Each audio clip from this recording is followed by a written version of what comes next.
Hello everybody, my name is Nelly Joana Montes Diaz. Today is April 14, 2023.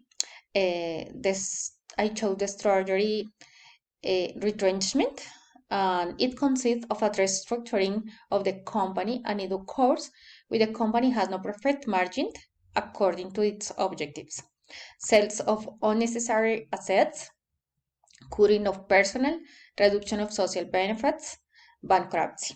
On the other hand, this strategy can be successfully applied when the company no longer has the competitive capacity, has become inefficient, and is not profitable.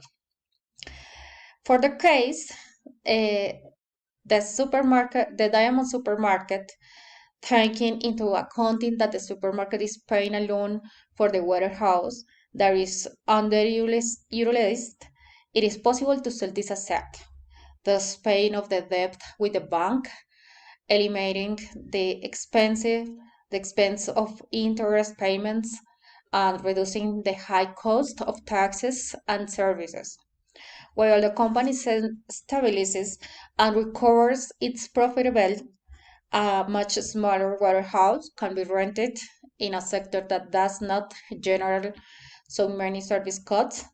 To avoid storage problems, it is essential to analyze the inventories to determine which are the products with the highest turnover and optimize those that sell less. In this way, the need for storage space is reduced. Thank you very much.